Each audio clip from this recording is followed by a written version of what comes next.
Iowa State plays host to Texas Tech, team on a 2-game schneid.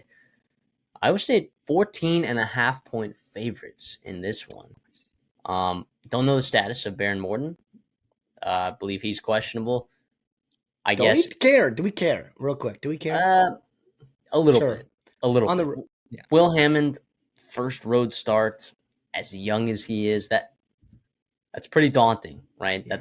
That's pretty daunting. I feel like if you make a couple mistakes, and what I'm trying to remember if the fumbles late last game were his fault or not. I'm trying to remember. I can't I remember, think but one of them might have been. whatever the case is, I do think it matters a little bit here, and I think that's why that number's maybe at 14.5. If Baron Morton is starting, maybe that thing comes down to 11 or 12. But the reality is it's hard to model, right? Because we haven't seen enough of Will Hammond to really know how much he's worth. But that's a lot of points. I get it's on the road. Iowa State's defense is really impressed me this season, and I know that I've been the Tier 1, Division 1 Iowa State hater. The thing is, though, I had questions about their run defense heading into the UCF week. UCF ran for 300 yards. All right. And I know that there were some deleted YouTube comments from some folks. All right, talking about Iowa State's run defense. That's fine. That's fine. I'm still going to say it's a slight concern of mine. I know that they're playing young linebackers there, and they're actually playing okay. But when is it going to catch up to you, right? Taj Brooks is a dude. All right, he is a dude that, especially if Will Hammond's in. Here's why it's actually interesting. I think it matters. I think Baron Morton is better than Will Hammond right now. But one interesting way to look at it is like if you do have Will Hammond, maybe Texas Tech is more inclined to run the football to protect Will Hammond, and does that actually give you a better chance to win? I don't know. I'm not going to say that for sure, but it is an interesting perspective to look at there. 14.5 is a lot of points. I think I'm going to middle this, guys. I think I'm going to take Iowa State to win, but I think I'm going to take Texas Tech plus 14.5. Obviously, not a best bet here because I do think if Will Hammond is starting, some young turnovers happen, things can get out of hand. They haven't played well in the second half of a ton of games this season. Yeah, I'll take that. I'll see. Where are you at with this game?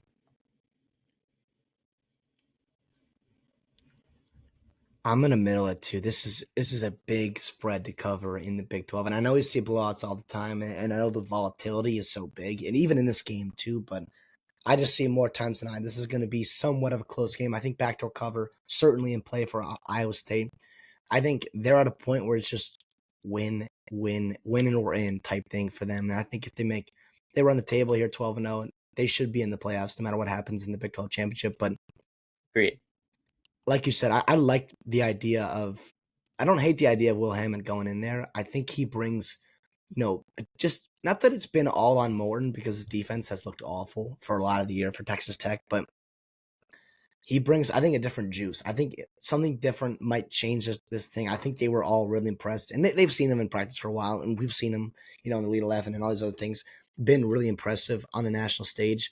And he's also, by the way, a better runner than I think he gets credit for. He's got some wheels underratedly for him, and I think that could be something they'd take advantage for. We've seen a couple quarterbacks now, really run the ball well on Iowa State, and that could be obviously an added dimension that they have. The bye week, though, was huge for Iowa State. Get a little bit healthy, get some rest, just kind of struggle their way to the bye week and then regroup from there.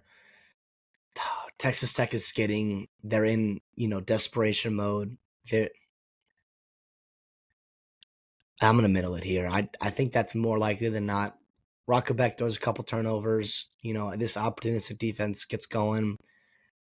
For me on the other side too, like who's going to be running the ball for Iowa State? Not that they haven't run the ball well this year, but it's been a different guy every week. It sounds like it's like sometimes, it's Rocco Beck going for 97 yards. Oh, here's Carson Hansen. Here's Abu Sama, Jalen Jackson early in the season. So it's going to be, I guess, by committee, riding hot hand, which I don't mind. I don't hate as long as they stick to it. Right? You're at home this week, which I think is big. And oh man, it's going to be a fun one. It's going to be a fun one. Texas Tech been playing better football since they lost, obviously, to Washington State. And then the past couple weeks, it's been pretty tough, especially defensively. Defense is so bad. It's so bad. It in is. at every level, at every level. It is. So If they get in a shootout, so I guess if they get in a shootout, who do you like in this game? Probably Iowa State, especially with Rocco Beck. he, yeah, because I think Texas Tech is going to try to limit the number of possessions, even though like their offense is what's going to have to keep them in this game. Because Texas Tech's offense is pretty solid, their defense is garbage. I think they have to limit the number of possessions, and that just means running the ball an absolute ton. I mean, that just means running the ball. And Probably Taj Brooks, if he touches the ball like 30 times in this game, I think that gives Texas Tech a pretty good chance to win, right? Give less less possessions means less variability. It means less chances for your young quarterback to make a mistake if it is Will Hammond. Um, I I like the idea of Texas Tech covering here because I think they are going to try to run the ball. I think they do see the weaknesses of this Iowa State defense.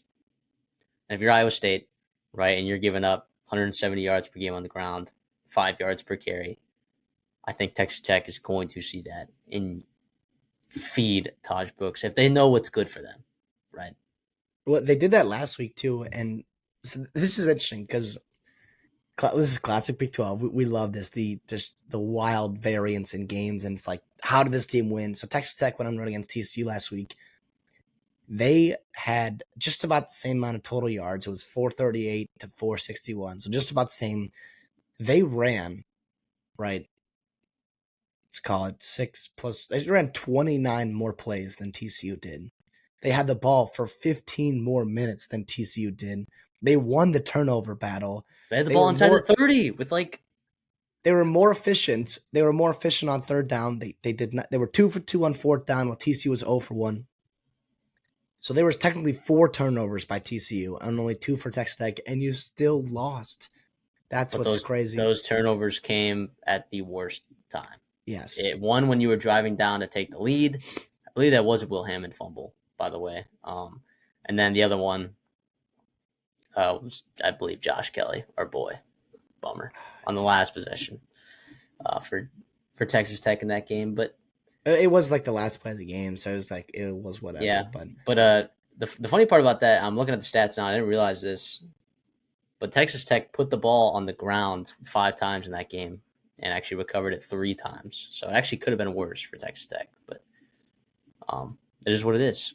Take care of the football, Texas Tech. Run the ball, and you got a chance to like legitimately like win this game. I thought about putting in our dirty dogs, but I just I can't do it with that defense. Right? Can't do it.